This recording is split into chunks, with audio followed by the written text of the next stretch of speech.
Hello friends, welcome to home food recipes. આજે આપણે બનાવીશું દાળ ચોખા પલાળ્યા કે પીસ્યા વગર કે પછી આથો લાવવાની ઝંઝટ વગર એકદમ પોચા રૂ જેવા ઢોકળા.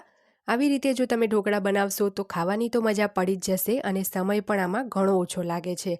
સવારની ચા સાથે કે પછી બાળકોના નાસ્તાના ડબ્બામાં પણ તમે આ રીતે ઢોકળા બનાવીને આપી શકો છો. ખાવામાં આ ઢોકળા એટલા પોચા બને છે કે ખાતી વખતે બિલકુલ પણ તમને ડૂચા નહીં વળે. ઠંડા પડ્યા પછી પણ એ બિલકુલ આવા જ પોચા રહે છે. તો ચલો વધારે વાર કર્યા વગર આવા જાળીદાર ઢોકળા બનાવવાનું શરૂ કરીએ. તો એના માટે સૌથી પહેલાં આપણે ખીરું બનાવવું પડશે. તો ખીરું માટે અહીંયા 1 કપ જેટલો આપણે રવો લેવાનો છે. ઝીણો જે બારીક રવો આવે એ જ લઈશું. હવે એની અંદર આપણે એ જ કપથી માપીને અડધો કપ જેટલું ખાટું દહીં ઉમેરીશું. દહીં જો ખાટું હશે તો આ જ ઢોકળા ખાવામાં સારા લાગશે. સ્વાદ પ્રમાણે મીઠું ઉમેરીને થોડું થોડું કરી આપણે એમાં પાણી ઉમેરીશું. તો અત્યારે બસ આમાં મેં અડધો કપ જેટલું જ પાણી ઉમેર્યું છે. પહેલાં હું મિક્સ કરીને જોઈ લઈશ, જો પાણી ઓછું લાગે તો જ ઉમેરવાનું છે. તો અત્યારે આમાં પાણી બરાબર લાગે છે એટલે બીજું પાણી આપણે નથી ઉમેરતા.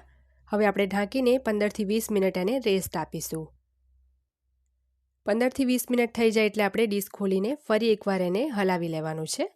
આ રીતે જો તમે થોડીવાર ખીરુંને રેસ્ટ આપશો તો ખીરું આપણું થોડું ઘટ્ટ થશે. એટલે હવે જો જરૂર લાગે તો પાણી આપણે 2-3 ચમચી આમાં ઉમેરવાનું છે.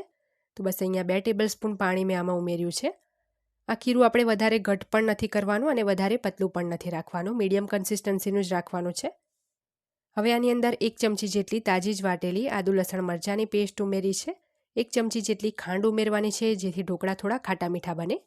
હવે અહીંયા એક જે રેગ્યુલર નોન ફ્લેવર્ડ બ્લુ કલરનું ઈનોનું પેકેટ આવે એ આપણે આખું જ આમાં ઉમેરી દઈશું.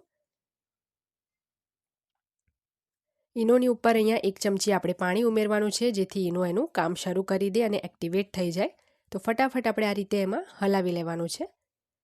હવે જે ડીશમાં આપણે ઢોકળા બનાવવાના છે એને આ રીતે પહેલાં તેલ લગાવીને ગ્રીસ કરી લઈશું જેથી ઢોકળા બિલકુલ પણ ચોંટી ના જાય.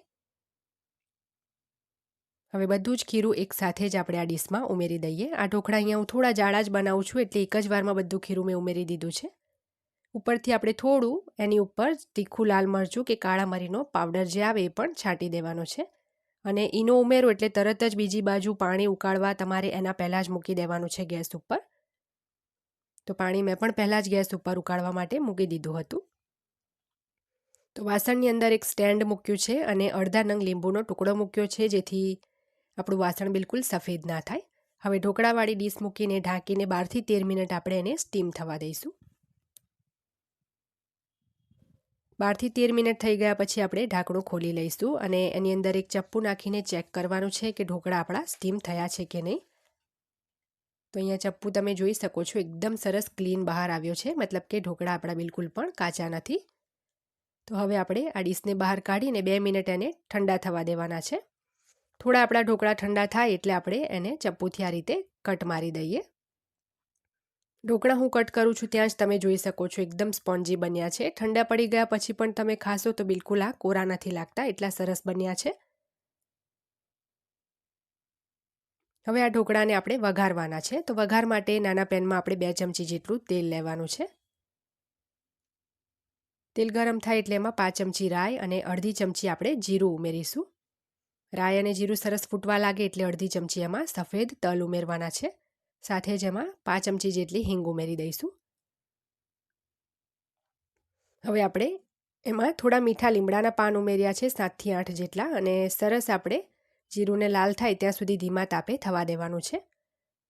થોડો જીરુંનો કલર બદલાય એટલે આપણે તરત જ આ વઘાર જે છે એ ઢોકળા બનાવ્યા હતા એના ઉપર આ રીતે ફેલાવી દઈશું. ઉપરથી આપણે વઘાર એડ કર્યા પછી થોડા જે લીલા ધાણા આવે એ પણ ઉમેરી દઈએ. તો એકદમ ઓછા સમયમાં ઝટપટ આપણા આ રવાના ઢોકળા તૈયાર થઈ ગયા છે. તમે આને ગ્રીન ચટણી સાથે, ચા સાથે કે પછી લસણની ચટણી સાથે ખાઈ શકો છો. એકવાર બનાવશો તો વારંવાર બનાવવાનું મન થાય એવા ખાટા મીઠા ઢોકળા બન્યા છે.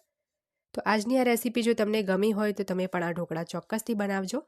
ચેનલને સબસ્ક્રાઇબ કરી દેજો, સાથે જ પાસે આપેલા બેલ આઇકનને પણ દબાવવાનું ના ભૂલતા જેથી દરેક નવા વિડીયોની નોટિફિકેશન તમને મળતી રહે. અને સાથે જ મારા ફેસબુક પેજને પણ લાઇક કરી અને